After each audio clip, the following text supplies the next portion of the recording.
मैं शेखर बहुत बहुत स्वागत करता हूं अपने YouTube चैनल एग्जामनाथ पे। जी हां, आज से एक बहुत बड़ी खुशखबरी मैं आपको दे रहा हूं। जैसा आप सभी जानते हैं, आरओ जो एग्जाम है वो आपका रद्द किया जा चुका है। आगामी कुछ महीनों के बाद में क्या होने वाला है, वो आपका पेपर फिर से कंडक्ट होगा। उसी को ध्यान में रखते हुए अवसर है आपके पास, आपको समय मिला है। इस समय को आपको पूरी तरीके से यूटिलाइज करना है। और आज से एग्जामनाथ यूट्यूब चैनल पर मैं हिंदी और जीएस, बिल्कुल हिंदी और जीएस की डेली आपको, पहले मैं क्या करूंगा, जो भी हमारे टॉपिक्स हैं हिंदी से रिलेटेड, उन सभी टॉपिक्स पे मैं पहले वीडियो बनाऊंगा और उससे संबंधित जो भी हमारे प्रैक्टिस सेट होंगे मैं उसको पार्ट 1, पार्ट 2, पार्ट 3 करके करवाया करूंगा। तो ये आप लोगों के लिए बहुत ही अच्छी खबर है। आपको अब प्रैक्टिस के लिए भटकना नहीं पड़ेगा। आप क्या करेंगे, कैसे करेंगे, तो आज जो है मैं सबसे पहला टॉपिक जो पर्यायवाची है, यहां से आपके प्रश्न पूछे जाते हैं हिंदी में। तो हिंदी में जो पर्यायवाची टॉपिक है, पर्यायवाची है क्या, इसके बारे में थोड़ा सा पहले हम लोग कुछ नॉलेज गेन करते हैं।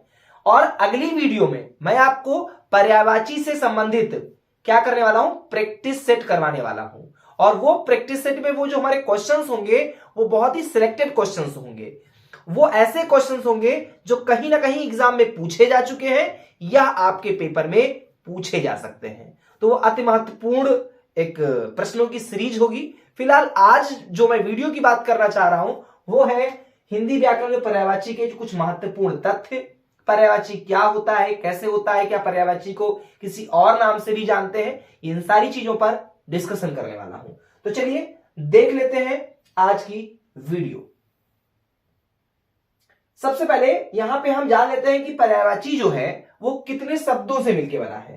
तो दोस्तों ध्यान रखिएगा, जो पर्यायवाची शब्द है, देखिए ध्यान दीजिए, जो पर्यायवाची शब्द है ये दो शब्दों से मिलकर बना है। कितने शब्दों से मिलकर बना है, तो दो शब्दों से मिलकर बना है। कौन कौन से शब्द है वो, तो पहला शब्द हमारा है पर्याय और दूसरा हमारा वर्ड है वाची।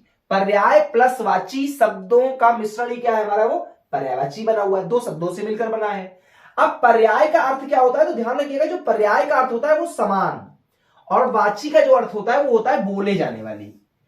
अर्थात हम कह सकते हैं समान अर्थ रखने वाले शब्द को हम क्या बोलते हैं, पर्यायवाची शब्द कहते हैं। बिल्कुल समान अर्थ रखने वाले शब्दों को ही हम दोस्तों क्या बोलते हैं, पर्यायवाची बोलते हैं। अंग्रेजी में इसी को हम साइनोनिम्स के नाम से जानते हैं। अब जो हमारा पर्यायवाची शब्द है, क्या इसे और किसी नाम से जाना जाता है, बिल्कुल इन्हें समानार्थी या समानार्थक शब्द भी कहते हैं। देखिए पेपर में आपके क्वेश्चन पूछा जा सकता है कि पर्यायवाची को और किस नाम से जानते हैं, तो ध्यान रखिएगा समानार्थक शब्द, समानार्थक शब्द या समानार्थी शब्द के नाम से भी पर्यायवाची को हम जानते हैं। इसके अलावा पर्यायवाची शब्द जो है को प्रतिशब्द भी कहा जाता है। एक और आपको यहां पे पॉइंट में दे रहा हूं कि जो पर्यायवाची शब्द है इसे एक और शब्द के नाम से जानते हैं जिसका नाम है प्रतिशब्द। तो यहां पे तीन नाम आपके हो गए, कौन सा, एक हो गया समानार्थी शब्द, एक हो गया समानार्थक शब्द और तीसरा हमारा हो गया प्रतिशब्द। ये पर्यायवाची के ही क्या है, दूसरे नाम है। पर्यायवाची शब्द को पर्याय शब्द भी कहते हैं। देखिए एक और आपको पॉइंट मिला, देखिए कितने पॉइंट्स आपको मिल रहे हैं। पर्यायवाची शब्द को हम समानार्थी भी बोलते हैं, समानार्थक शब्द भी बोलते हैं, प्रतिशब्द भी कहा जाता है, उन्हें पर्याय शब्द भी कहते हैं। चलिए तो कुछ पॉइंट्स ये आप जो है नोट करते चले, ये बहुत ही इंपॉर्टेंट है आपके लिए। और ये आपकी आज बेसिक क्लास है, मैं बेसिक से एडवांस लेवल पर जाऊंगा, प्रैक्टिस सेट भी करवाऊंगा। तो आपको बस बने रहना है, डेली आप वीडियोस देखिए। ये मैं चैलेंज कर रहा हूं, ये गारंटी ले रहा हूं कि आप आरओ एग्जाम, अगर आपने एग्जामनाथ यूट्यूब चैनल पर पूरी क्लास देखी होगी तो आने वाले जो पेपर्स होंगे, जो आगामी पेपर होने वाला है आपका आरओ का, उसमें आप 100% सिलेक्ट होने वाले हैं। तो चलिए आगे देख लेते हैं।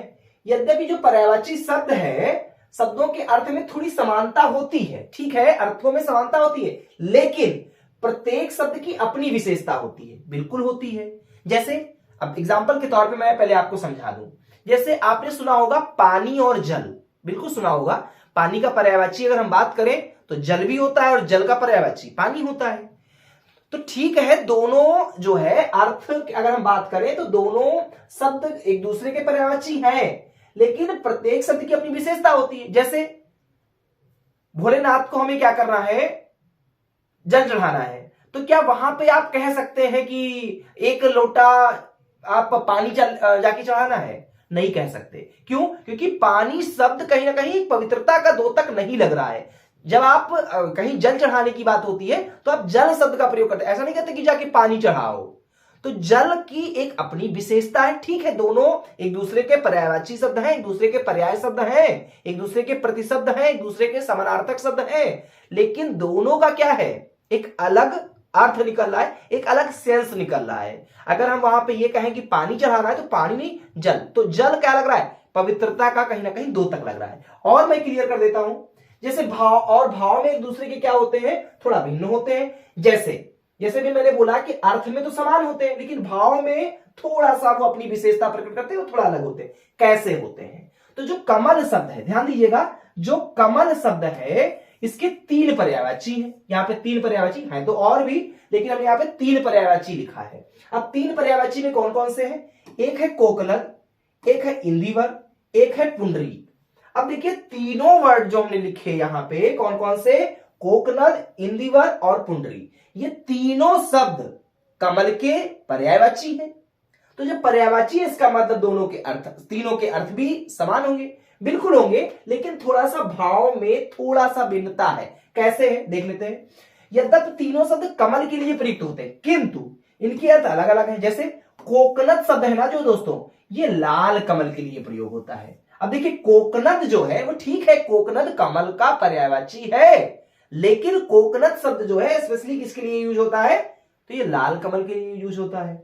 अगर हम बात करें इंदिवर की, तो इंदिवर जो है ये नील कमल के लिए होता है, और जो पुंडरीक पर्यायवाची है कमल का, ये श्वेत कमल के लिए प्रयोग होता है। तो आपके समझ में आ गया होगा कि ठीक है, एक दूसरे के वो पर्याय शब्द हैं, एक दूसरे के पर्यायवाची शब्द हैं, लेकिन भाव के अनुसार एक दूसरे में थोड़ी भिन्नताएं शब्दों में पाई जाती है। जैसे मैंने आपको पानी और जल की भी बताया, जैसे यहां पे मैंने कमल का बताया, कमल के 3 पर्यायवाची बताए, कोकनद, इंदिवर और पुंडरी। कोकनद का मैंने बताया लाल कमल होता है, इंदिवर का मैंने बताया नील कमल होता है, पुंडरी का मैंने बताया श्वेत कमल होता है। तो देख सकते हैं कि तीनों पर्यायवाची हैं, लेकिन जब तीनों वर्ड्स की हमने विशेषताओं की बात की तो कहीं ना कहीं एक दूसरे से थोड़ी सी भिन्नता उनमें पाई गई है। इसके अलावा जो पर्यायवाची शब्द है ना, उसके 3 प्रकार होते हैं। वो मुख्यतः कितने प्रकार होते हैं, तो पर्यायवाची शब्द मुख्यतः 3 प्रकार के होते हैं। कौन कौन से होते हैं भाई? पहला देखिए कौन सा है, तो वे शब्द 3 प्रकार के होते हैं, ये तो बात हमारे समझ में आ गई। लेकिन तीनों में पहला जो पॉइंट है वो है वे शब्द जो वाक्य में दूसरे शब्दों के स्थान पर रखे जाएं। वे शब्द जो दूसरे शब्दों के स्थान पर रखे जाएं और उनके अर्थ में कोई अंतर ना पड़े, उन्हें पूर्ण पर्याय कहा जाता है। बिल्कुल दोस्तों, क्या बोलते हैं, तो वे शब्द जो वाक्य में दूसरे शब्दों के स्थान पर रखे जाएं और उनके अर्थ में कोई अंतर ना पड़े, उन्हें क्या बोलते हैं, तो उन्हें पूर्ण पर्याय कहा जाता है। और ये हमारा पहला प्रकार हो गया। इसके अलावा जो दूसरा है वो है जब कोई शब्द एक ही कार्य विशेष के लिए प्रयुक्त होता है। जब कोई शब्द एक ही कार्य विशेष के लिए प्रयुक्त होता है और प्रसंग का समानार्थी शब्द दूसरे प्रसंग में असमान अर्थ का बोध कराता है, तो उसे पूर्णापूर्ण पर्याय कहलाता है। वो क्या कहलाता है, पूर्णापूर्ण पर्याय कहलाता है। ये आपका दूसरा प्रकार हो जाता है। जैसे खाना खाने के स्थान पर आपने क्या कह दिया, खाना निगलना, तो ये हमारा दूसरा प्रकार है। और हमने बताया कि पर्यायवाची जो शब्द है इसके मुख्यतः 3 प्रकार होते हैं। तीसरा देख लेते हैं कौन सा होता है, तो तीसरा हमारा है जब किसी शब्द के बदले दूसरे शब्दों का प्रयोग हो। जब किसी शब्द के बदले दूसरे शब्दों का प्रयोग हो और अर्थ का अनर्थ हो जाए। क्या हो जाए, अर्थ का अनर्थ हो जाए, तो वहां अपूर्ण पर्याय होता है। यह पर्यायवाची का तीसरा प्रकार होता है, जिसको हम अपूर्ण पर्याय बोलते हैं। जैसे कमर टूटना के स्थान पर क्या लिख दिया जाए, कटिभंग होना, तो ये तो अर्थ का अनर्थ हो रहा है। तो ये है हमारे पर्यायवाची शब्द के 3 प्रमुख प्रकार। कौन कौन से मैंने बताए, आप एक बार इसका नोट भी कर सकते हैं। देखिए मैंने पहले बताया पूर्ण पर्याय, दूसरा मैंने क्या बताया, पूर्णापूर्ण पर्याय, और तीसरा है हमारा अपूर्ण पर्याय। तो ये है हमारा पर्यायवाची शब्द। आज ये बेसिक क्लास थी। जो पर्यायवाची है क्या, इससे संबंधित कुछ टॉपिक मैंने आपको देने का प्रयास किया। जो नेक्स्ट वीडियो आपकी आरओ री एग्जाम से रिलेटेड होने वाली है वो प्रैक्टिस सेट से रिलेटेड होगी, और वो प्रैक्टिस सेट ऐसे क्वेश्चंस होंगे जो कहीं ना कहीं किसी न किसी पेपर में पूछा गया होगा या आगामी परीक्षाओं में पूछा जा सकता है। तो उम्मीद करता हूं ये वीडियो आपको अच्छी लगी होगी। ज्यादा से ज्यादा अपने दोस्तों को शेयर करिएगा। अगर चैनल पे नए हैं तो सब्सक्राइब करिएगा, बेल आइकन की घंटी को दबाना मत भूलिएगा, और एक लाइक बिल्कुल बनता है दोस्तों। मेरी मेहनत को एक लाइक बिल्कुल बनता है, और उम्मीद करता हूं कि आप सभी वो एक लाइक जरूर देंगे। Thanks for watching. बहुत बहुत धन्यवाद। जय हिंद।